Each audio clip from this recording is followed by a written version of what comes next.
លោកឧត្តមសេនីយ៍ត្រីបនបិនមេបញ្ជាការកងរាជវុធហត្ថខេត្តបន្ទាយមានជ័យអញ្ជើញជាអធិបតីភាពពិធីបិទវគ្គវឹកវើរបស់សិក្ខាកាមកងរាជវុធហត្ថ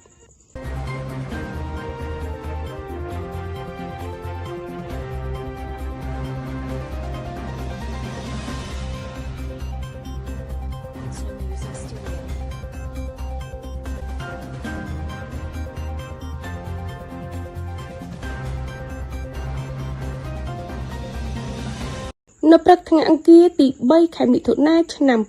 2025លោកឧត្តមសេនីយ៍ត្រីបនបិនមេបញ្ជាការកងរាជវុធហត្ថខេត្តបន្ទាយមានជ័យអញ្ជើញជាអធិបតីភាពពិធីបិទវគ្គវឹកវើរបស់សិក្ខាកាមកងរាជវុធហត្ថដើម្បីជាការដុសខាត់ជំនាញក៏ដូចជាការរំលឹកមេរៀនឡើងវិញពិធីនេះក៏មានការអញ្ជើញចូលរួមពីលោកមេបញ្ជាការរងនាយសេនាធិការរងនិងនាយទាហានរងនៃកងរាជវុធហត្ថដែលប្ររពធ្វើឡើងនៅទីលានវឹកហាត់ស្ថិតនៅក្នុងសង្កាត់ព្រះពន្លាក្រុងសេរីសោភ័ណ្ឌខេត្តបន្ទាយមានជ័យថ្លែងនៅក្នុងឱកាសនោះលោកឧត្តមសេនីយ៍ត្រីបនបិនក៏បានលើកឡើងថាការងារវឹកវើជាកិច្ចការចាំបាច់របស់កងកម្លាំងដើម្បីពង្រឹងកាយសម្បទាឲ្យបានរឹងមាំរហ័សរហួននិងមានសុខភាពល្អលោកឧត្តមសេនីយ៍ត្រីមេបញ្ជាការក៏បានកោតសរសើរចំពោះការយកចិត្តទុកដាក់របស់យោធាចានិងសិក្ខាកាមខិតខំប្រឹងប្រែងយកអស់កម្លាំងកាយចិត្តក្នុងការវឹកហាត់នេះផងដែរផ្សាយដោយអង្គភាពប្រមាណជាដែន TV News